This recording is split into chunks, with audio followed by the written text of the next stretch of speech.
मित्रों, कौन सी स्त्री के भाग्य में पुत्र की प्राप्ति नहीं होती और उसे जीवन भर निसंतान ही रहना पड़ता है? और कौन से ऐसे कार्य हैं जो एक पतिव्रता स्त्री को अपने जीवन में कभी नहीं करने चाहिए ताकि उसे पुत्र प्राप्ति हो सके? मित्रों, एक समय की बात है जब माता लक्ष्मी भगवान विष्णु से मिलने आई और उनसे 3 प्रश्न पूछने के लिए कहने लगी।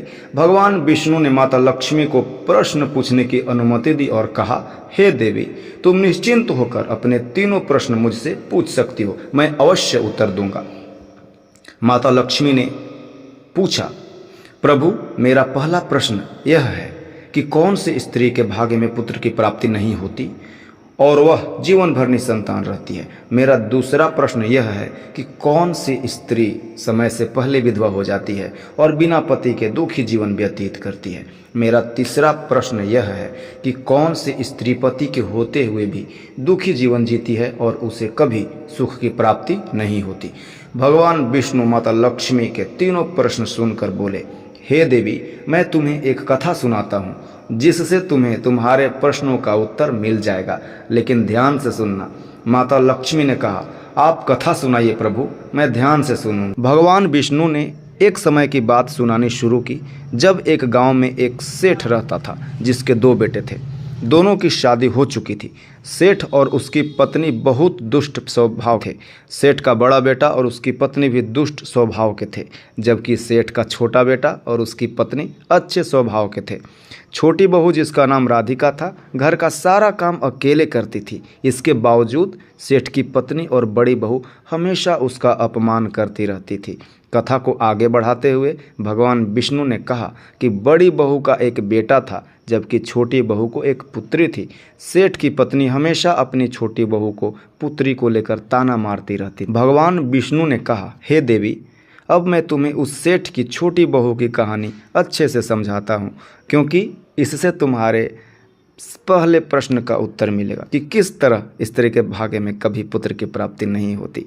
सेठ की पत्नी बहुत दुष्ट स्वभाव की थी और वह अपनी छोटी बहू राधिका को हमेशा परेशान करती थी। एक दिन जब राधिका घर में झाड़ू लगा रही थी तो उसकी सास ने उसे डांटा और कहा कि मंदिर से आने तक खाना तैयार होना चाहिए। राधिका खाना बनाने में सोच ही रही थी कि वह कितना भी काम कर ले, उसकी सास उसे कभी भी प्रेम से बात नहीं करती। तभी दरवाज़ा खटखटाने की आवाज़ आई। राधिका ने सोचा कि शायद उसकी सास जल्दी लौट आई है। जब उसने दरवाज़ा खोला तो देखा कि एक साधु महाराज खड़े थे। साधु महाराज ने राधिका से भोजन की मांग की। राधिका ने साधु को भोजन देने से इनकार कर दिया क्योंकि वह अपनी सास से डरती थी, लेकिन साधु के आग्रह पर राधिका ने उन्हें भोजन करा दिया। तभी उसकी सास मंदिर से लौट आई और साधु को भोजन करते देख क्रोधित हो गई। उसकी सास ने साधु को घर से बाहर निकाल दिया और राधिका को भी बहुत डांटा। राधिका ने डरते हुए कहा कि उसने अपने हिस्से का भोजन साधु को दिया है, लेकिन उसकी सास ने उसे भी घर से बाहर निकाल दिया। राधिका रोते हुए अपने मायके जाने लगी। रास्ते में बारिश होने लगी और राधिका एक पेड़ के नीचे बैठ गई। वहाँ उसे एक संत मिले जिन्होंने उसे पुत्र प्राप्ति का उपाय बताया। संत ने उसे एक पर्ची दी जिसमें लिखा था कि पुत्र प्राप्ति के लिए स्त्री को हमेशा अपने पति के बाईं ओर सोना चाहिए और मासिक धर्म के कुछ दिनों बाद मिलन करना चाहिए। संत की बात सुनकर राधिका ने उस जंगल में रहने का निर्णय लिया।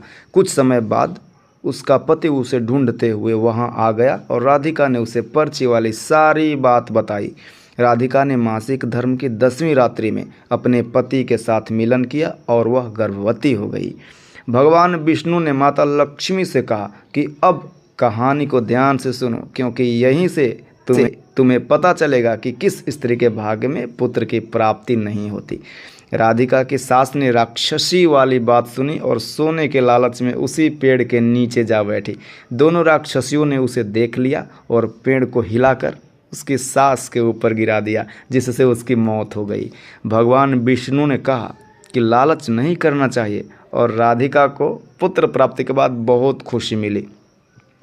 उसने एक दावत दी और पंडितों को भोजन कराया, जिससे उसे आशीर्वाद मिला।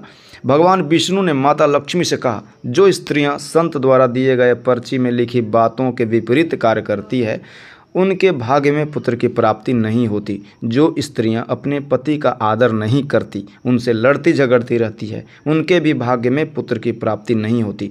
जो स्त्रियां पति के होते हुए भी मांग में सिंदूर नहीं लगाती, मंगलसूत्र नहीं पहनती और पराये मर्दों के साथ संबंध बनाती है, वे समय से पहले विधवा हो जाती है। और जो स्त्रियां सुबह देर तक सोई रहती है, बिना स्नान किए भोजन बनाती है, पूजा पाठ नहीं करती और अपने पति की बात नहीं मानती, वे दुखी जीवन जीती है। इसलिए एक स्त्री को चरित्रवान रहना चाहिए और प्रातः काल में उठकर स्नान करके पूजा पाठ करना चाहिए। इससे घर में सुख शांति आती है और माता लक्ष्मी की कृपा बनी रहती है। मित्रों, यह कथा आपको कैसी लगी हमें कमेंट्स में ज़रूर बताइएगा। जय माता लक्ष्मी।